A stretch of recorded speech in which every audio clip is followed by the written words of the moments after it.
Adventist World Radio SID Media. We are not general practitioners. We are specialists in Bible-based content. Join me right now. Dr. David is already on the link, and I'm excited at least to be talking about this one with him. We're speaking of issues of heartbreaks this morning, but I think from a very different perspective to what maybe you even might be expecting. I don't know, have you been in a relationship that when it ends, your heart is like, it's so. It's literally so painful. It hurts. You wish you could scratch it because it hurts. But you can't scratch it. The pain of the heart is more than just figurative. That's what I'm learning. Dr. David, good morning to you. Thank you so much for accepting our invitation. Can't wait to hear your wisdom today. Good morning. How are you doing? Great. How are you? All is well. I'm excited to be here. Excellent. I'm sure people would want to know a little bit more about you. Maybe please just give us a brief intro to who Dr. Dave is and how he became a specialist in what we're about to speak about. Yes, so I am a medical doctor by profession, and then I specialized in internal medicine. Yeah. Internal medicine is the widest specialty in medicine, and so part of internal medicine is cardiology, which is concerned with the heart. So I work as a practicing internal medicine specialist as well as a lecturer at Muimbili University of Health and Allied Sciences, which is the biggest medical school in Tanzania and the oldest public medical institution in Tanzania. Very nice. Very, very nice. Excellent. Okay, let's talk about the heart. There's something that I learned is called a broken heart syndrome. And I was like, whoa, what? What exactly is that? Well, so the broken heart syndrome.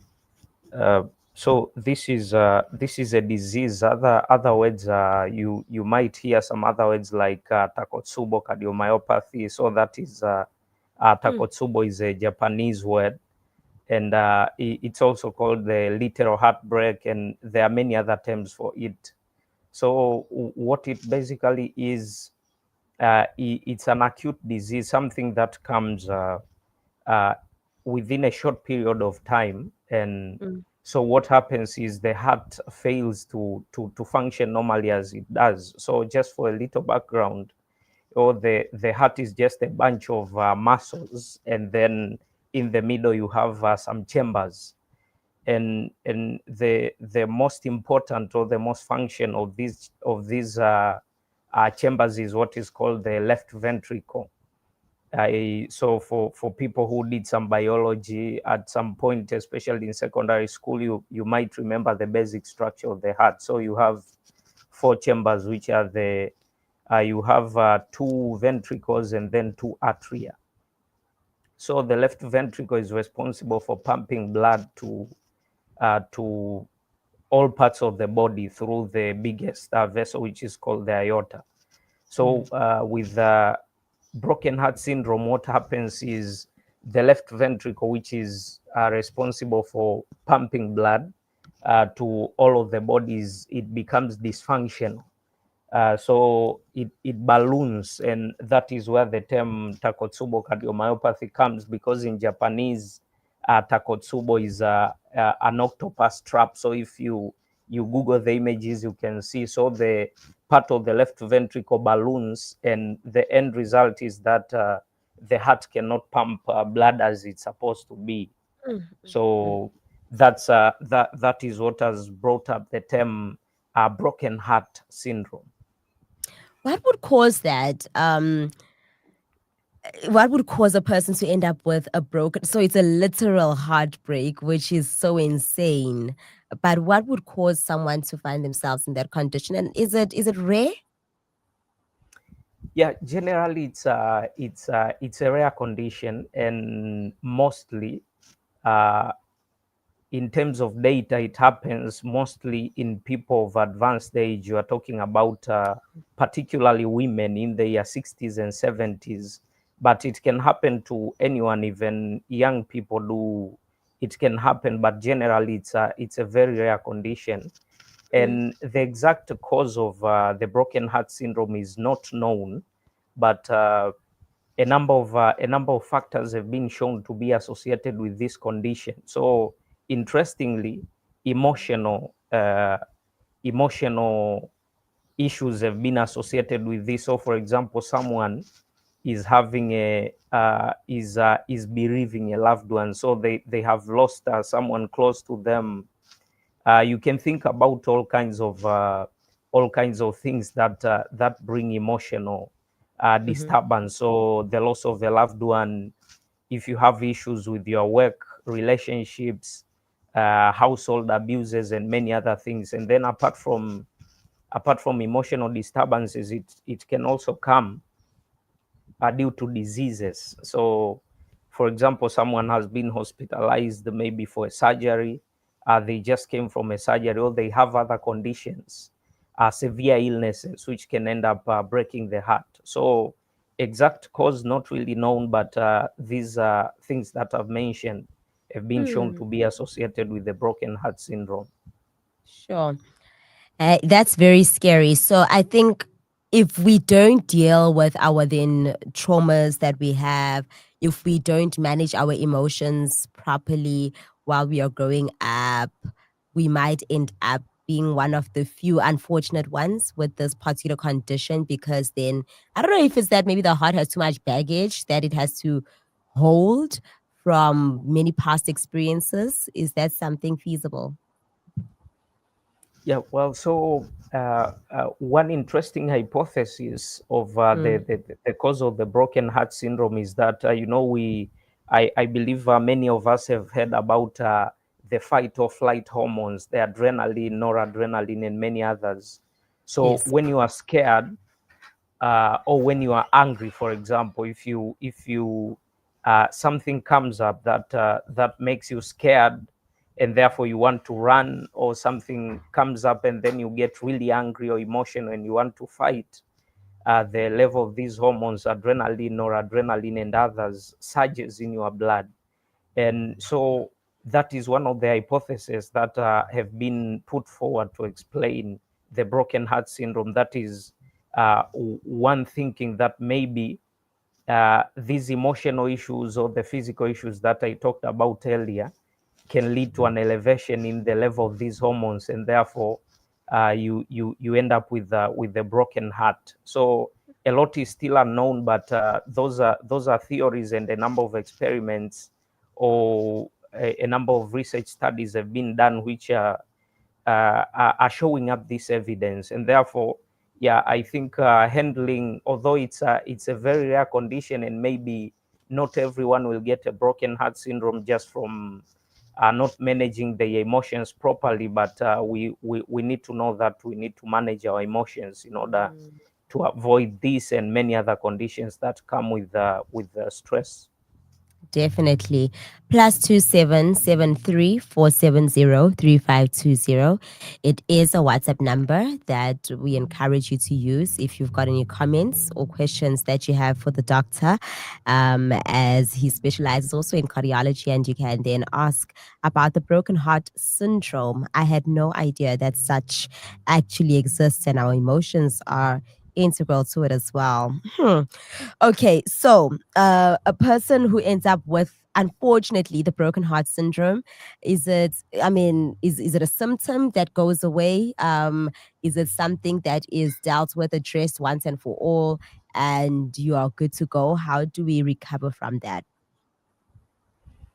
Yeah, so in terms of symptoms, a patient with broken heart syndrome will present like someone with a heart attack. Oh. So yeah, so they present with chest pain. That is one of the commonest clinical presentation. They can present with difficulty in breathing, or even syncope, which is basically someone faints. And therefore, many times actually, so this is a condition where someone will definitely be taken to the hospital because the pain can be very intense, and you basically need investigations in order to tell the difference between a heart attack and the broken heart syndrome, because it presents in almost exactly the same way. And many of these patients will just need supportive care. So commonly in the hospital, after a heart attack has been ruled out, but then a few of them will be so sick that they will need to be admitted in the ICU maybe, and a number of these patients die actually, although the rate of mortality or death from it is a few patients out of 100. Maybe you are talking less than 10 in 100, so somewhere between 2 and 4 percent can actually die from the broken heart syndrome. And Wow. therefore, Wow. but otherwise, with supportive treatment, someone will recover within a few weeks. So you are talking of 2 to 4 weeks, someone becomes well. Yeah, at least there's hope. And as you were talking there, I started thinking, hi man. We said that the heart literally is broken because the left ventricle is not pumping blood as it should. Or I don't know if the blood might be splurting. If it's not pumping blood, how do you stay alive during that time before seeking help? Is it possible that the blood is pumped but it goes into the wrong areas as well? I'm just wondering what the complications of having this condition might be. Also, the ideal is, there is an ideal. When we talk about the function of the heart, we talk about what we call ejection fraction. It's just a percentage that normally your heart is supposed to pump out at least more than 50% of the amount of blood that goes into the left ventricle. So that is what is called the ejection fraction, the amount Okay. of blood that fills the ventricle that goes out. And therefore, you will not, unless someone is dead, you will not exactly have an ejection fraction of 0%. So basically, that means someone is dead. So what happens is the heart is still functional, but then this ejection fraction goes down. Let's say it's supposed to be more than 50%, and then your ejection fraction goes down to 30% or 25%. So the complication is, because you need to pump blood to all parts of the body, including your brain, including your kidneys, and many other parts. And therefore, if blood is not going there as it should, you are developing some complications. And then the heart itself, which is pumping blood to other parts of the body, also needs blood. I mean, the muscles that I just talked about, which are responsible for pumping, they also need blood. And therefore, that is why you present with chest pain, because the amount of blood that goes into the heart muscles themselves is reduced, and therefore that is what brings the symptoms of chest pain. Can a person have this thing more than once in their lifetime, or is it only once you deal with it and it never comes back again? Yes, recurrences have been reported. Someone can have it, recover, and then have it at some other That is point so in their life. crazy. Oh my word. You more than once. Is it because again they have not dealt with how to navigate some of the emotional situations in their lives?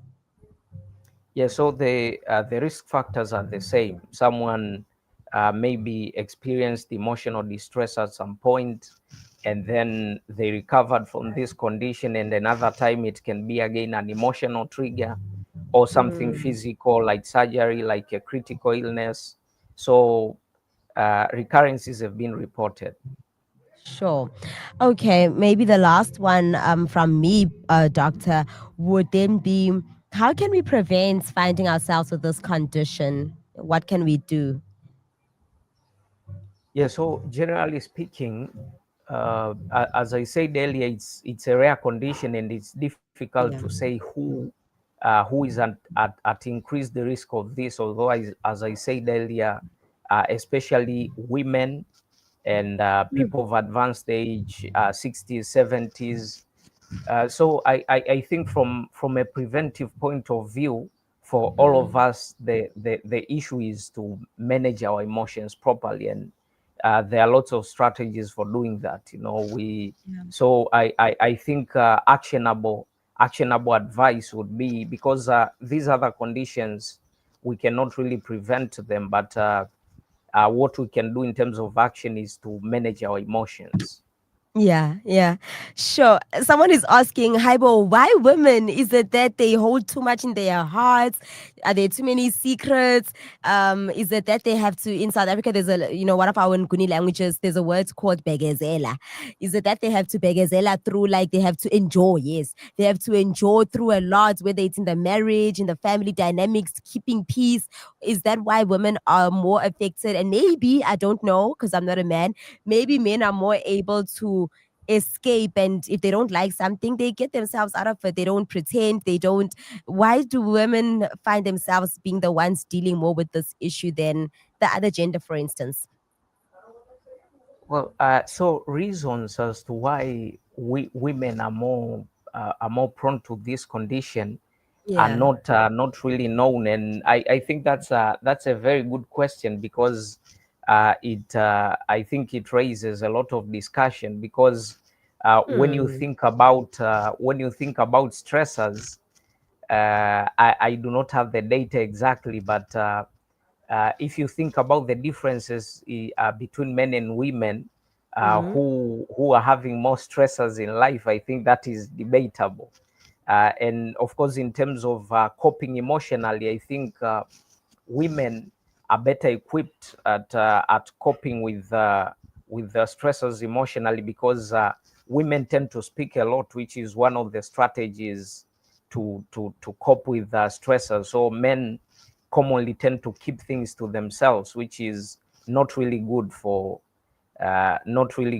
stress management, unless you have the solutions yourself. But if you experience something too difficult for you, just sharing with someone might be part of the solution and reducing the burden that you have. So there are no explanations really as to why it's women who are more predisposed to this, and I believe that's a point for active research in order to see what exactly are the issues.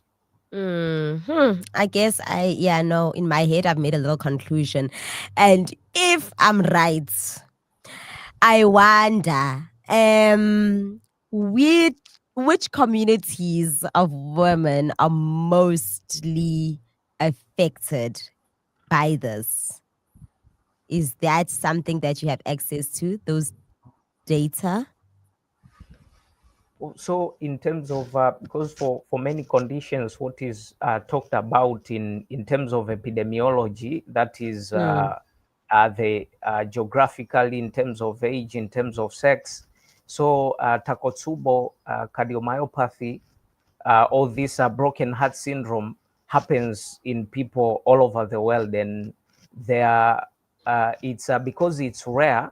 There is not a Mm. lot of studies that are talking about it. Oh, I But see. in terms of communities, whether there are differences in terms of ethnicity, for example, whether someone is Caucasian or black, Yes. we do not have that data. And also in terms of socioeconomic status, whether in Mm. terms of whether someone is has a high socioeconomic status or low socioeconomic status, there is not a lot of data about Wow. that. But generally, it affects people around the world. All right. No, then it's fine. Now we know, if anyone who is listening and is thinking of, a research topic in your honors, master's, PhD, especially, there you go. You've got a lot of different avenues to try and fill in the gaps regarding the broken heart syndrome. We would love to know. I definitely am interested in the sociological perspective of this particular kind of study, because I think it matters. I think it's important important. And then I think it would also help us to then change our behaviors in certain communities. If my assumptions, Mina, and I'm assuming we would see the Black people are suffering the most. Maybe also those families where they are trying to keep wealth and stuff like that. Maybe also there because, yeah, there's too many secrets and stuff like that. But that's all I'm going to say for now because I am just casting aspersions right now. Dr. David coming through all the way from the biggest medical heart institution in Tanzania, as well as being a lecturer there. I think you did a fantastic job. Thank you for your patience with me. I really do appreciate it, Dr. Dave, and wishing you well and blessings in your ministry, both in the hospitals, in the lecture rooms, as well as in your private life. Thank you very much. It was good to be here. Amen. Adventist World Radio, SID Media.